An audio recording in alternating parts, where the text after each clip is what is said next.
धनगर समाजाच्या विविध मागण्यासाठी मुंबईतील आझाद मैदानामध्ये आंदोलन सुरू आहे। सर, काय सांगाल? मुंबईतील आझाद मैदानावरती आंदोलन करताय, काय प्रमुख मागणी आहे? धनगर जमातीची एकच मागणी आहे, ती म्हणजे जो घटनादत्त अधिकार बाबासाहेबांनी दिला 47 जमातींच्या यादीमध्ये 36 नंबरला जे आहेत ते आम्ही आहोत। आणि हाच शब्द देवेंद्र फडणवीस साहेबांनी बारामती दिला होता। धनगरांना हाच शब्द आरक्षण अंमलबजावणीचा मोदी साहेबांनी सोलापुरात दिला होता। हाच शब्द पंढरपूरला दिवंगत देशाचे पंतप्रधान अटल बिहारी वाजपेयी साहेबांनी दिला होता। आम्ही तीच मागणी घेऊन आज मुंबईच्या आझाद मैदानामध्ये आलोय।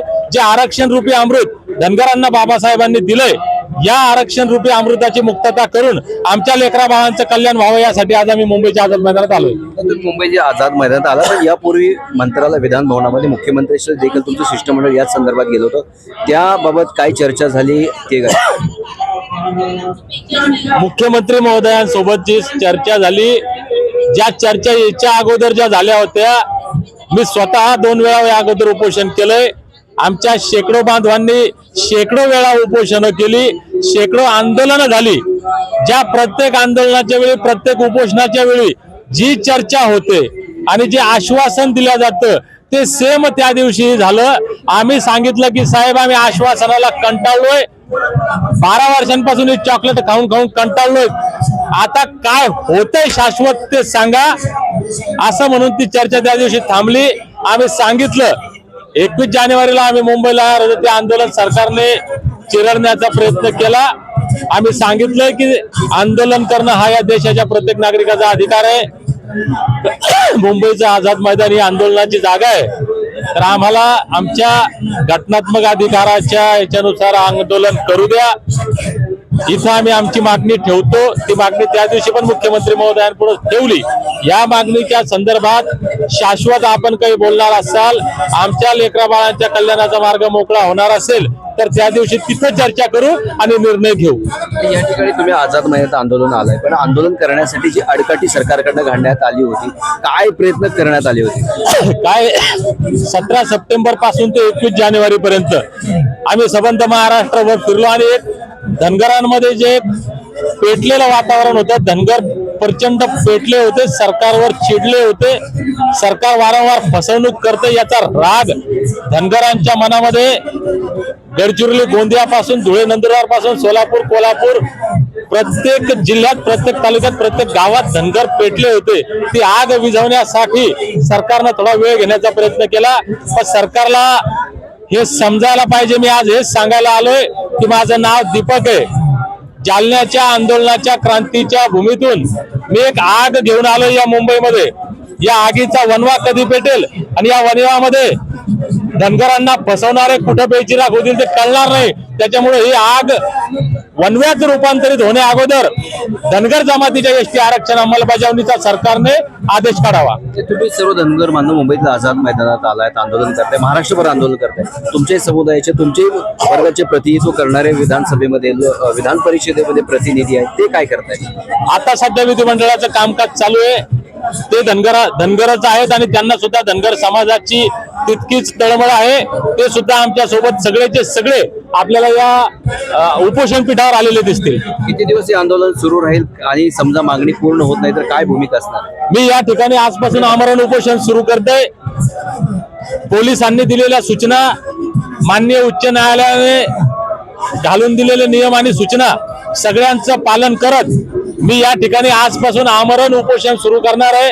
जोपर्यंत एसटी आरक्षण अंमलबजावणीचा मार्ग मोकळा होत नाही, स्पष्ट होत नाही, तोपर्यंत मी मुंबई सोडणार नाही। मी किरण माशाळकर, मी सोलापूर शहरातून आलेली आहे।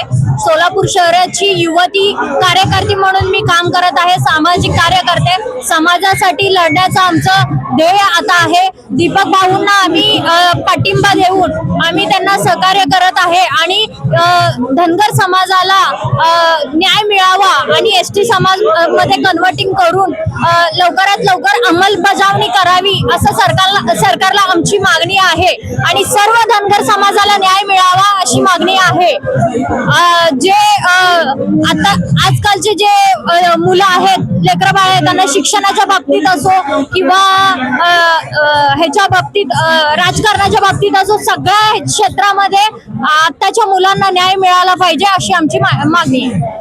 मागणी एकच आहे की आमची एसटी आरक्षणाची जी अंमलबजावणी आतापर्यंत अद्याप झालेली नाही, 70 वर्षापासून जे आमची अंमलबजावणी आहे, तर एसटी आरक्षण मध्ये आमच्या धनगरांना नेण्यात यावं किंवा त्याच्यात त्यांना इन्क्लूड करावं, तर तसं काही अद्याप झालं नसल्याने आम्हाला सारखं राजकारणात असू देत किंवा समाजकारणात असू देत, आम्हाला प्रत्येक ठिकाणी गाजर दाखवलं जातं. आता आपण बघितलं गेलं तर हा जे सरकार आहे आपलं, ते सरकार नेहमी आम्हाला हे सांगत गेले की पहिल्या कॅबिनेटमध्ये आम्ही तुमची हा विषय मांडू, दुसऱ्या कॅबिनेटमध्ये मांडू. आता अशा 100 आणि हजारो कॅबिनेट झालेले आहेत, पण मला असं वाटतं आमच्या धनगर समाजाला फक्त गाजर दाखवण्यात आलेलं आहे.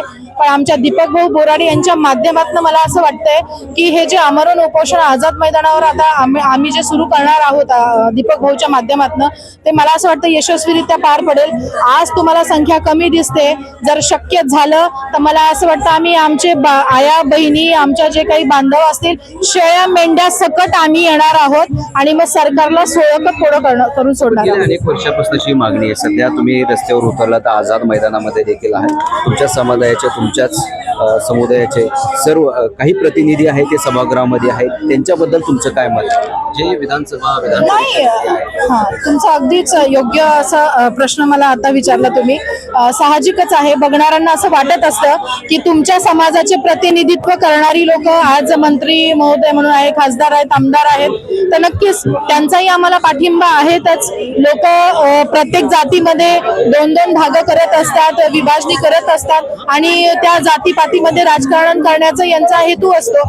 आता आमच्याच तुम्ही म्हणतायत की आमच्या समाजाची लोक आमदार खासदार आहेत, पण जी दुसरी आहे, जी आमच्या जीवावर आज आमदार खासदार झालेले आहेत, त्यांना मला प्रश्न विचारायचा आहे. आणि आमच्या जसं तुम्ही दुसऱ्याच्या लोकांच्या घरामध्ये माती कालवतात, तशी ही जी दुसरी आमदार खासदार लोक आहेत, जे आमच्या जीवावर आमदार खासदार झाली, त्यांना मला हा प्रश्न विचारायचा आहे की आमच्या समाजामध्ये माती कालवू नका, आमच्या भावाभावामध्ये भांडणं लावू नका.